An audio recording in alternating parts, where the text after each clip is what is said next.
Hello and welcome back to Initial Solution.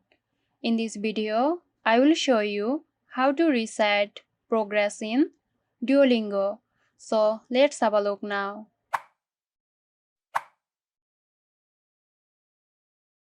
Open your web browser and in the address bar, type duolingo.com/settings/reset and language.